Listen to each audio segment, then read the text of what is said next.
Transgender के नाम से धोखा ना खाएं। वो 4 शहर थे, आबादी तकरीबन 10 लाख के करीब थी। सुबह का वक्त था, वो सब अपने कामकाज में मसरूफ़ थे। अचानक हल्की सी गड़गड़ाहट की आवाज़ पैदा होने लगी और ज़मीन हिलने लगी। ऐसे लगा जैसे ज़लज़ला आ गया हो। लोग इस पुरअसरार आवाज़ और फिर ज़मीन हिलने की वजह से घबरा कर घरों से बाहर निकल आए ताकि ज़लज़ले के नतीजे में मकानात अगर ज़मीन बोझ हुए तो वो अपनी जान बचा सकें। फिर गड़गड़ाहट की आवाज़ और ज़मीन हिलना रुक गई। चंद लम्हे सुकून रहा और फिर ज़मीन इतनी शिद्दत से हिलने लगी कि मकानात गिरने लगे। लेकिन लोग चूँकि पहले झटके के बाद घरों से निकल आए थे, इसलिए मकानात के गिरने के बावजूद भी सब लोग ज़ख्मी या हलाक होने से बच गए।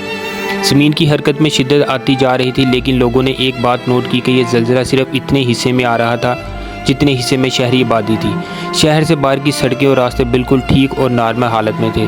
जितनी जगह पर शहर के मकानात थे, इतने इलाके की ज़मीन इर्द गिर्द से कई फुट ऊंची उभर आई थी। यूँ लग रहा था जैसे सिर्फ शहर के इलाके के नीचे की ज़मीन में बेलचा घुसाकर इतने इलाके की मिट्टी को नीचे वाली ज़मीन से अलग कर दिया गया हो। शहर के लोग इंतहाई खौफजदा और परेशान हो चुके थे। वो शहर के इलाके से बाहर भी नहीं निकल सकते थे क्योंकि शहर की ज़मीन काफ़ी ऊंची उठ चुकी थी और दोनों ज़मीनों के दरमियान गहरी खाई सी बन चुकी थी। एक बार फिर गड़गड़ाहट और ज़मीन की हरकत रुक गई थी और फिर यूँ लगा जैसे पूरे शहर की ज़मीन को किसी ने हाथ में उठा लिया और ज़मीन के इस टुकड़े ने जहाँ शहर वाक़या था आसमान की जन्नत परवाज़ शुरू कर दी।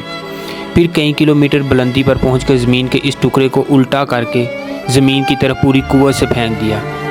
सारे शहर के इंसान सर के बल तेज़ी से ज़मीन की तरफ बढ़ रहे थे। इनके दरमियान और नीचे ज़मीन के दरमियान फासला तेज़ी से कम हो रहा था और फिर एक ज़ोरदार धमाके के साथ पूरे का पूरा शहर अपनी आबादी समेत ज़मीन के साथ उल्टा टकरा गया और सब कुछ मलियामेट हो गया। ये बहुत तेज़ी और शिद्दत से हुआ था। शहर की सारी आबादी एक सेकंड में पिसकर पाउडर जैसी बन गई। कुछ अफराद ज़िंदा बच गए थे, लेकिन वो शदीद ज़ख्मी हो गए थे। उन्होंने शदीद ज़ख्मी होने के बावजूद अपनी जान बचाने के लिए इस इलाके से निकलने के लिए दौड़ लगा दी। इर्द गिर्द हर तरफ मिट्टी धूल के बादल रह गए थे। मकानात मुकम्मल तौर पर मिट्टी के साथ मिट्टी हो चुके थे।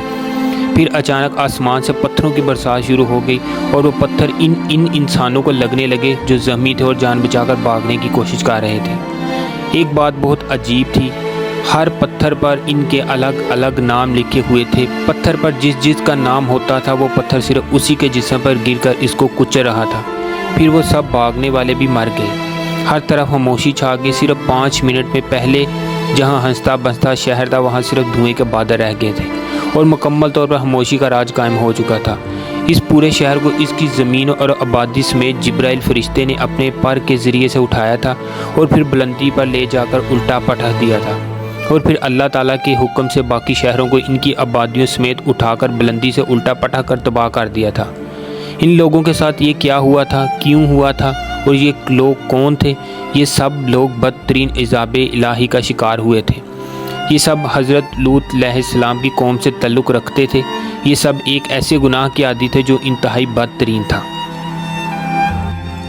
ये एक मुकम्मल मर्द है, जिस्मानी तौर पर इसके अंदर कोई नुक्स नहीं था। शादी करने और औलाद पैदा करने की सलाहियत से मालूमाल था, लेकिन इसके अंदर नफसियाती तौर पर ऐसी खराबी पैदा हो गई थी कि ये लड़कियों की तरह नाज़ो अदा दिखाने लगा।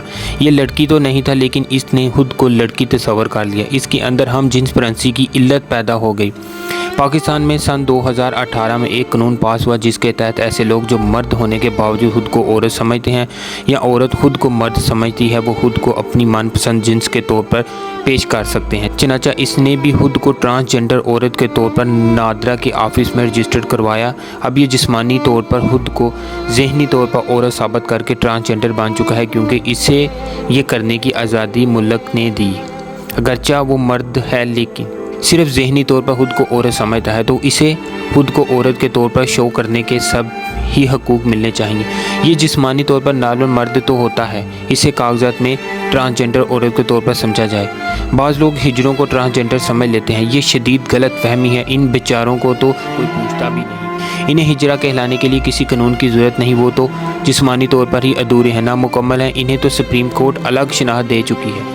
ये कानून हिजड़ों के लिए नहीं बल्कि जिस्मानी तौर पर नॉर्मल मर्द औरतों के लिए बनाया गया है। ये कानून जिस्मानी तौर पर नॉर्मल लेकिन ज़हनी तौर पर नफसियाती मरीज़ों के लिए बनाया गया है। पाकिस्तान के सभी डॉक्टर चीख कर कह रहे हैं इस किस्म के नफसियाती अफराद का मुकम्मल इलाज मौजूद है।